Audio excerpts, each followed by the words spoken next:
Amados irmãos, amigos, que a paz de Cristo continue reinando no seu e no meu e no nosso coração.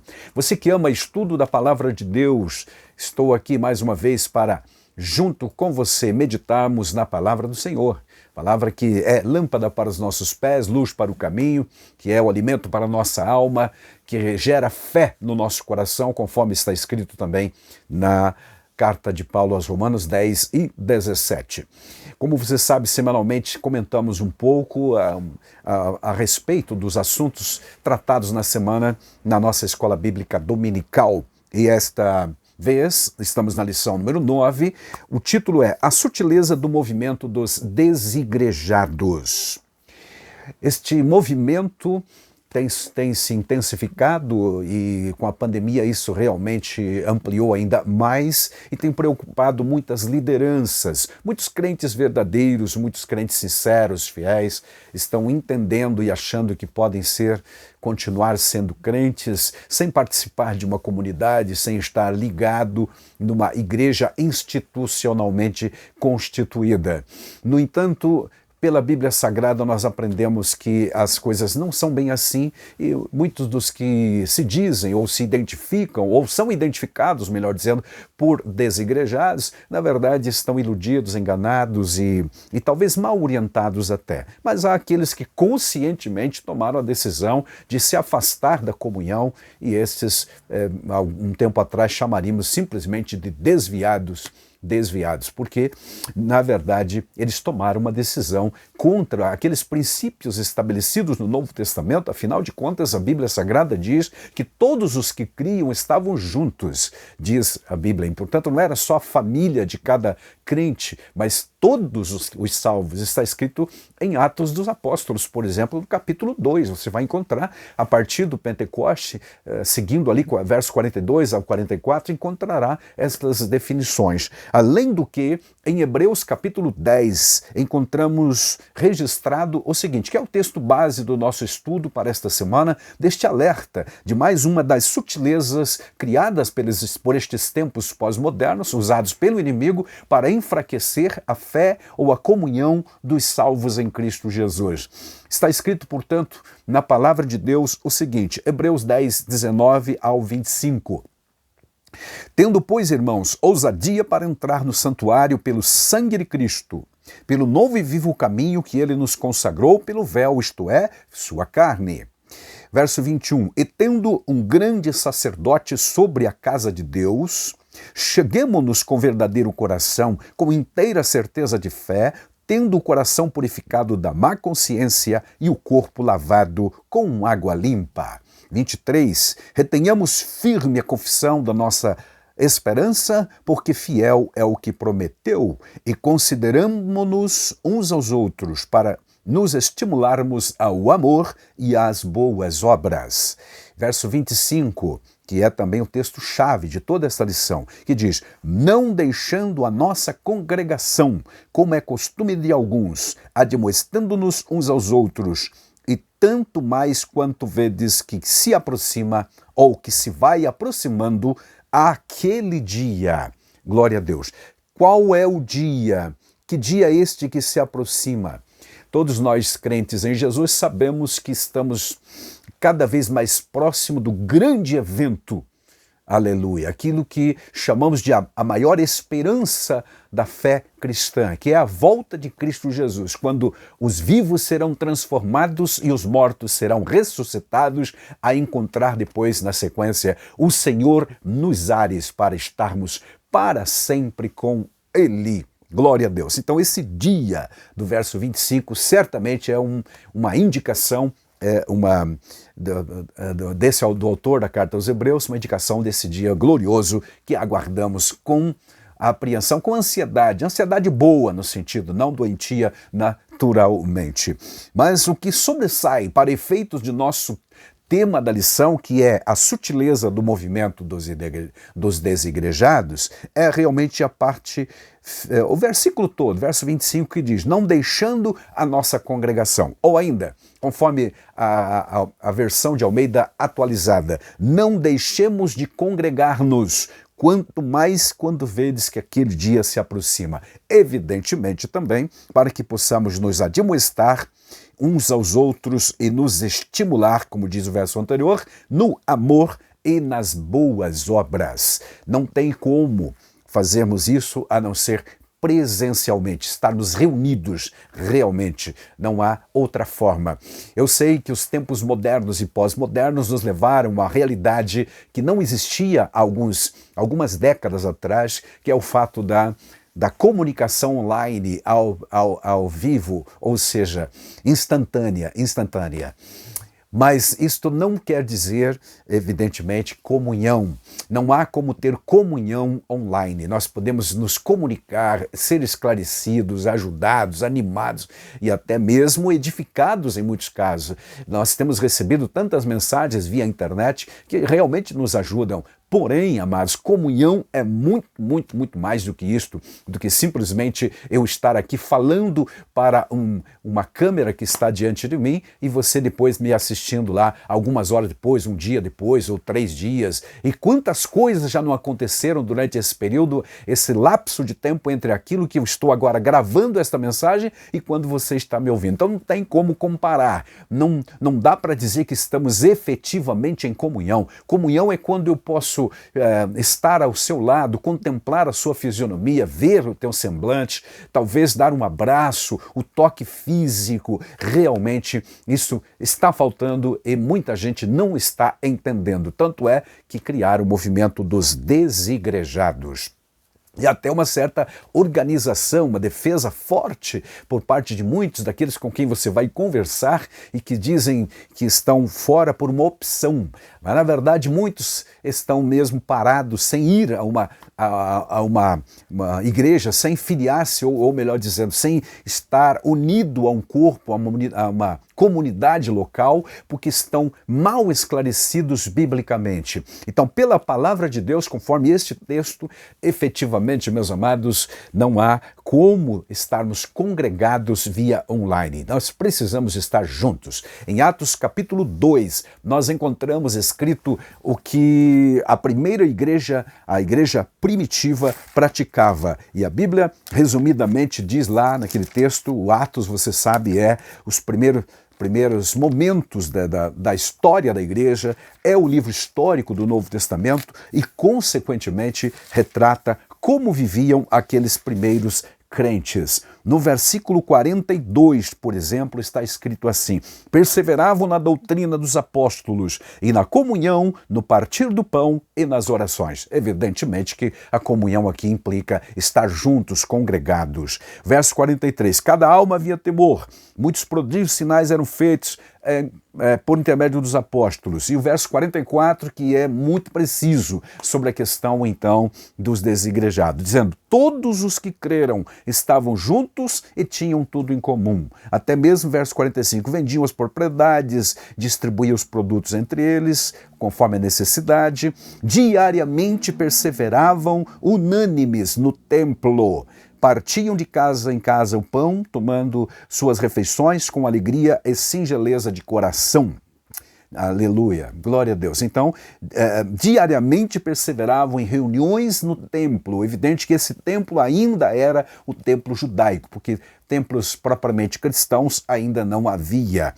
Mas também diz a Bíblia Sagrada que partia o pão de casa em casa e tomava as refeições com alegria e singeleza de coração, louvando a Deus, contando com a simpatia do povo, e quanto acrescentava-lhes o Senhor dia a dia os que iam sendo salvos.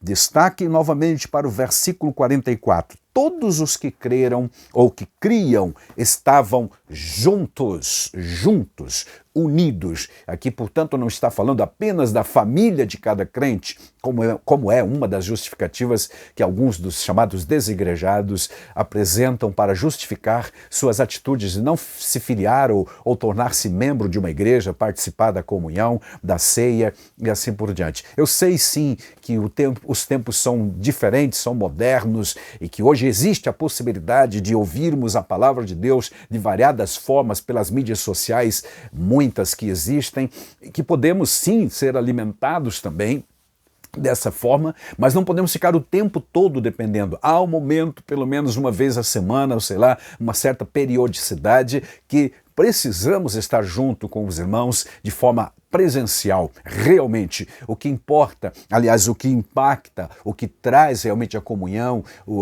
a realidade da comunhão mesmo, meus amados, é estar presente. Por exemplo, eu estou agora gravando esta mensagem e que você vai ouvir ou assistir daqui a algumas horas, daqui a alguns dias, sei lá, semanas talvez. Não tem como dizer que eu estou em comunhão com você que estará me assistindo e ouvindo daqui a algumas horas, etc. Porque há muita coisa nesse período, nesse lapso de tempo aconteceu na minha vida e na sua vida que eu desconheço e você desconhece da minha vida também. Porque estar em comunhão realmente é conviver diariamente, é estar presente. Sei que a vida moderna nos afastou dessa realidade que a comunidade primeira dos crentes viviam, mas mesmo assim, amados, é necessário estarmos juntos para participarmos, é preciso estarmos em comunhão.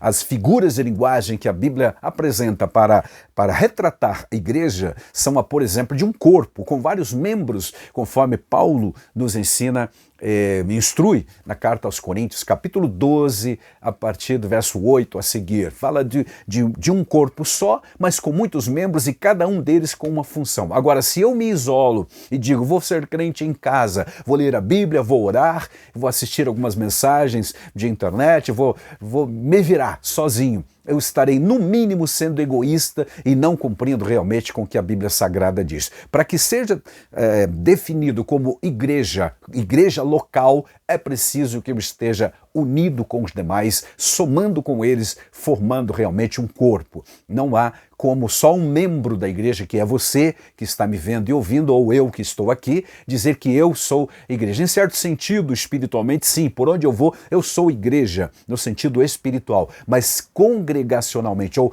no sentido presencial, no sentido orgânico, eu preciso dar corpo a essa realidade. Portanto, amados, o ensino da Bíblia em toda ela, tanto neste Atos dos Apóstolos que lemos, capítulo 2, especialmente o verso 44, quanto também Hebreus capítulo 10, verso 25, que eu leio novamente, que diz: não deixando de congregar-nos, como é costume de alguns, quanto mais quanto vedes que aquele dia se aproxima. Que dia que se aproxima? É o dia da volta de Jesus, o evento maior, glorioso, que realmente anseia, pelo qual anseia a nossa alma como salvo em Jesus Cristo. Mas enquanto isto não acontecer, para que estejamos todos reunidos no céu, numa só grei, como canta o poeta lá no hino número 3 da harpa, nós precisamos aqui na terra estarmos unidos, e não somente no sentido virtual, mas real, organicamente falando. Precisamos estar juntos. Não tem como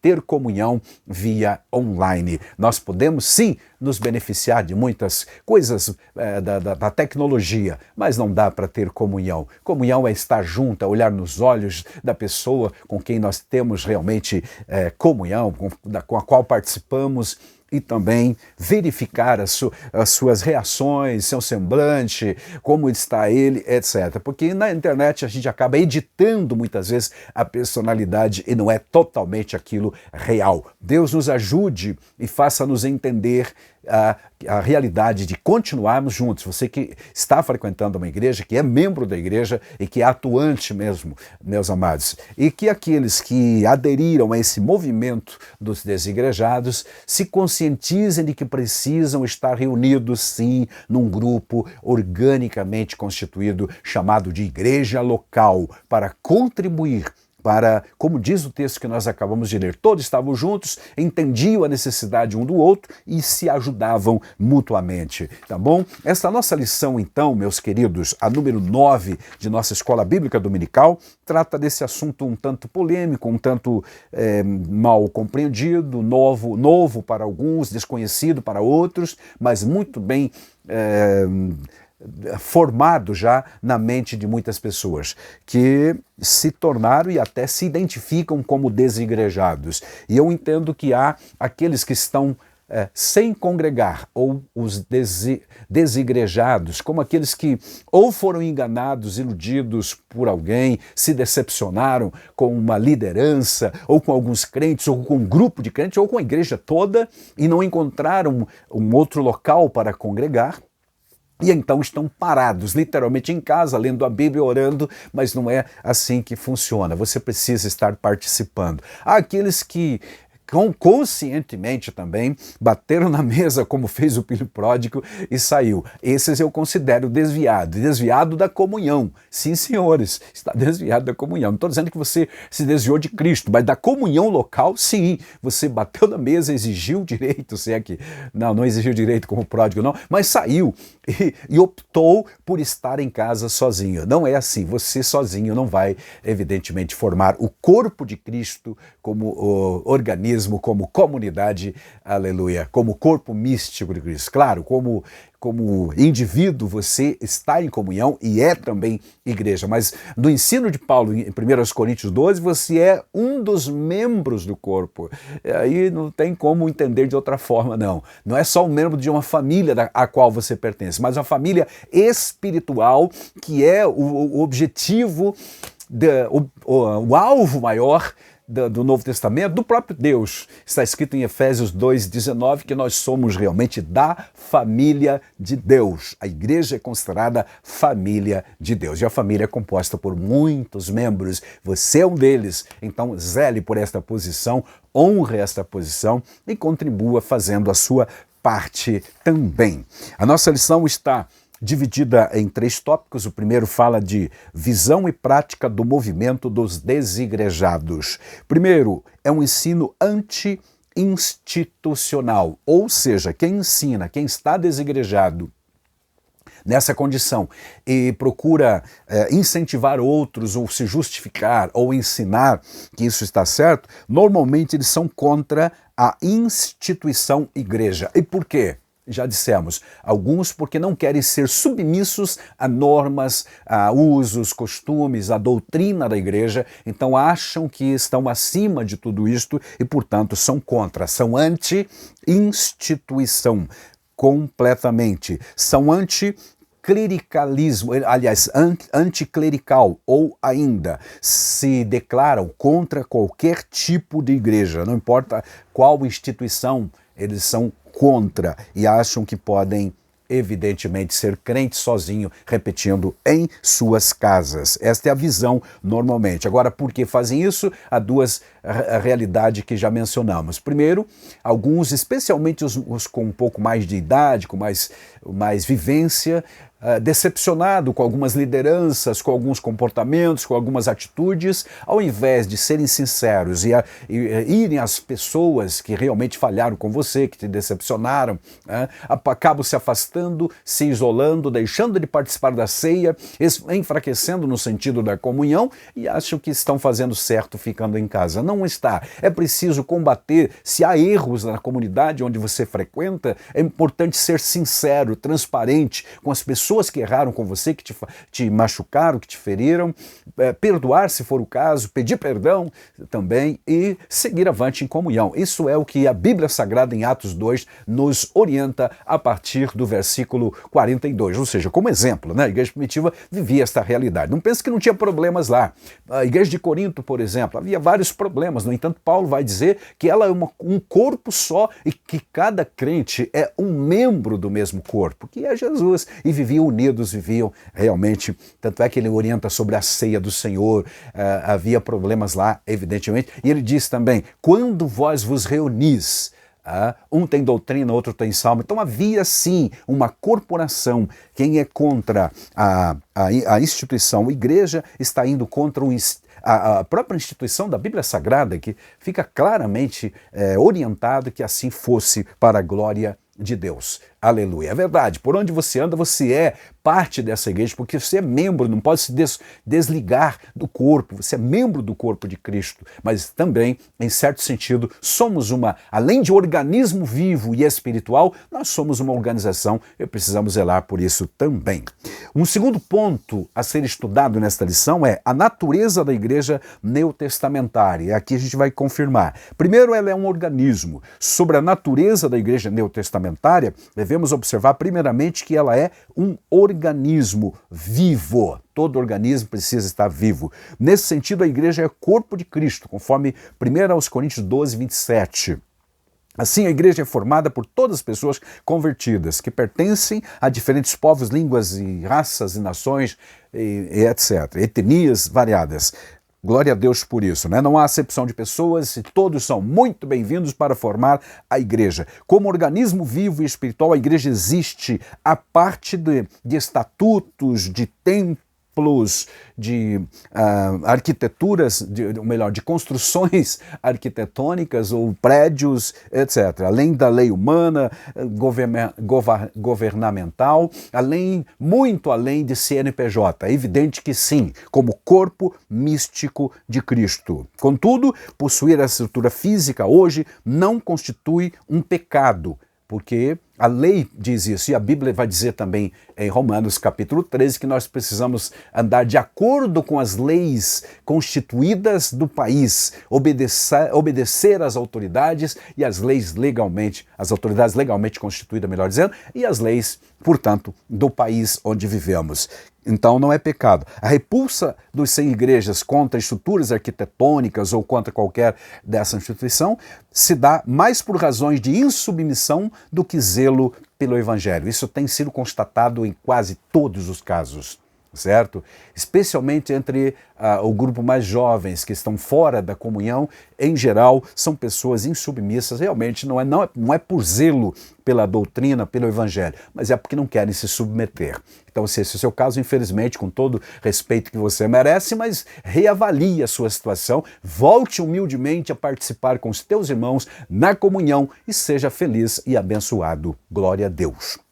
Bom, a natureza da igreja no Novo Testamento também é de uma organização. Os desigrejados alegam pertencer à igreja puramente orgânica. Contudo, biblicamente, não existe organismo sem organização, função sem forma e igreja também sem, no mínimo, uma institucionalização. Para que possamos funcionar como sociedade religiosa que seja, é preciso ter o CNPJ e toda a instituição. E isto, naturalmente, é uma organização e faz parte. Na igreja primitiva, você vai encontrar um ministério formado. Em Efésios 4:11, por exemplo, nós encontramos os 5 ministérios, o de profeta, o de apóstolo primeiro, de profeta, de pastor, de mestre, evangelista, e assim por diante. Onde eles iriam funcionar se cada crente era a igreja em si na sua casa? Evidente que havia uma estrutura, não tem dúvida então sobre isso. Em Atos capítulo 6, lá no iniciozinho da igreja, já houve da comunidade que estava em Jerusalém, igreja em Jerusalém. Houve problemas com a distribuição dos víveres para os necessitados, especialmente as viúvas dos gregos. Então o que foi feito? Atos 6, você vai ler a partir do verso 1 a 6, a instituição do diaconato. É verdade que ali não aparece o termo diácono ou diaconato, mas foi escolhido 7 homens para cuidar dos afazeres, da distribuição material das coisas. Do que estamos falando? De uma comunidade, de uma igreja que cuida, que alimenta, que ajuda, que vive, que conhece as necessidades do povo. Não crente individual na sua casa.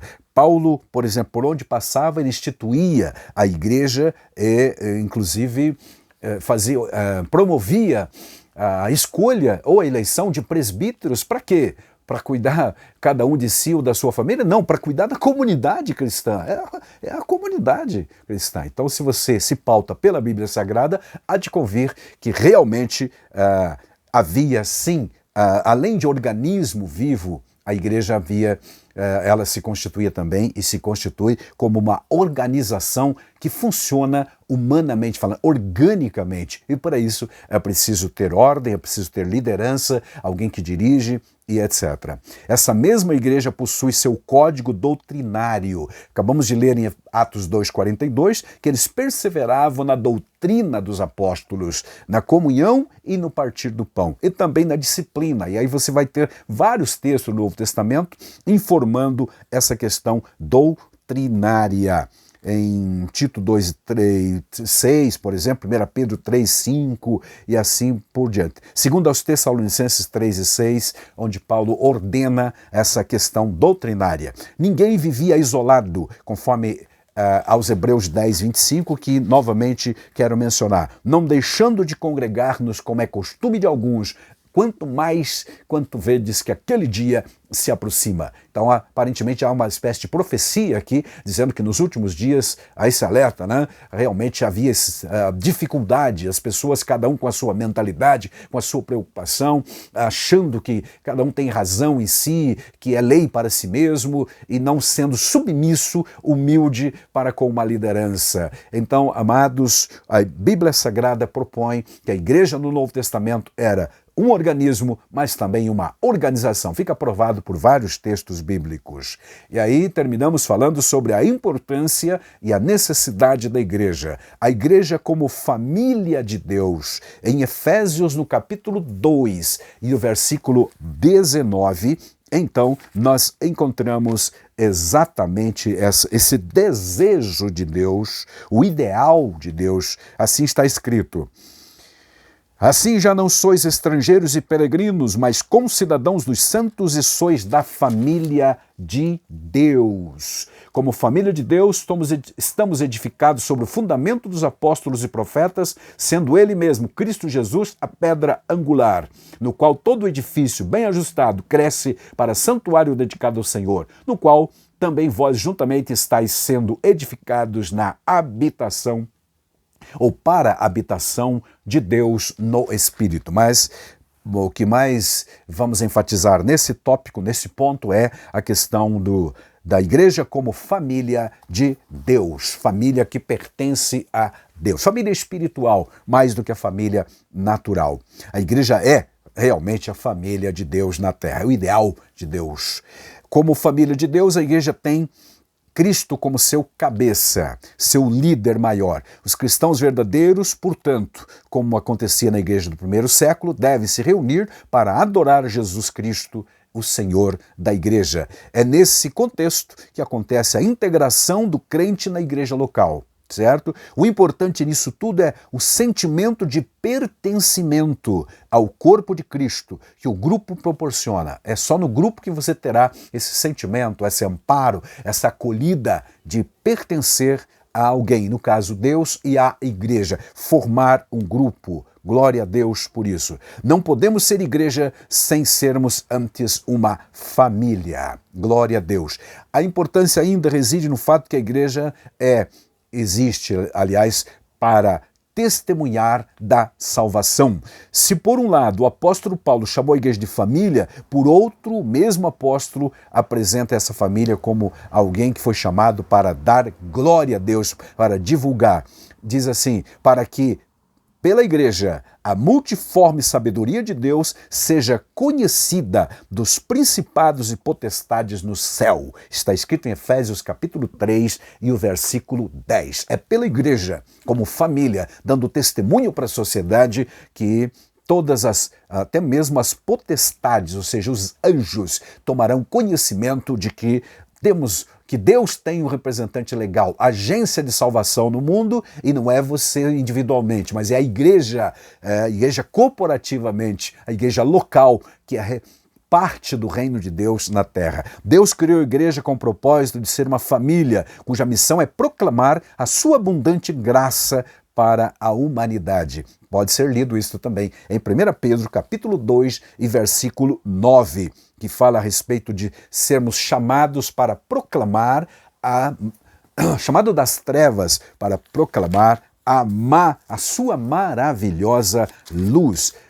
Lá está escrito então em 1 Pedro, capítulo 2 e o versículo 9, que eu vou ler para você agora. diz assim: vós, porém, sois raça eleita, sacerdócio real, nação santa, povo de propriedade exclusiva de Deus, a fim de proclamardes as virtudes daquele que vos chamou das trevas para a sua maravilhosa luz. Como fazemos isto? Sendo igreja local, convivendo, vivendo essa harmonia e, aliás, nos amando a nós mesmos. Capítulo 13, na verdade, de João, verso 34 e 35, Jesus diz que se nós nos amarmos uns aos outros, ou seja, entre nós, irmãos, irmandade, comunidade, congregação, o mundo saberá que nós somos seus discípulos. É o testemunho da igreja como corpo de Cristo na terra. Não há igreja que seja bíblica e exista somente dentro de quatro paredes também. Ela precisa realmente extrapolar, ir além. Isso é que chamamos de evangelização ou missões. A missão da igreja na terra. Glória a Deus. Nesta lição, portanto, amados, nós aprendemos que este movimento, conhecido como desigrejados, e eles estão desigrejados não porque a igreja os desprezou, os abandonou, mas porque eles mesmos tomaram a decisão de viverem dessa forma. E que há o mito de uma verdadeira igreja sem a comunhão, ou ainda é mito realmente querer viver isolado e achar que é igreja sozinho. Não, precisamos estar na comunidade. De acordo com o Novo Testamento, sim, a igreja possui liderança institucionalizada, estabelecida e conta com uma estrutura organizacional também estabelecida. Nós lemos em Atos 6, a instituição dos diáconos, lemos nas cartas de Paulo, as cartas pastorais, ele orientando como consagrar, como separar presbíteros, diáconos para servir a igreja. Portanto, a igreja se reunia, sim, já desde os primórdios, e deve ser assim até o arrebatamento. Mas esses dias são dias difíceis realmente, e muitos desses movimentos modernos estão atacando quais verdadeira sutileza para tentar enfraquecer a comunhão dos salvos. O objetivo não é honrar e glorificar o homem, mas exaltar o Senhor Jesus e cumprir a missão na terra, que é de evangelizar e de ser uma agência de salvação na terra. Deus em Cristo te abençoe grandemente. Você que está em comunhão com uma comunidade, com uma congregação, continue assim, fazendo a sua parte como membro do corpo de Cristo. E se você é adepto do movimento dos desigrejados, reavalie a sua situação diante de Deus. Pense melhor, estude melhor alguns textos que nós fornecemos aqui e esteja conosco, quem sabe, na Escola Bíblica Dominical no próximo domingo, e você aprenderá um pouco mais, porque essa lição será comentada aí nesta semana, no próximo domingo, em todas as nossas igrejas, Assembleia de Deus.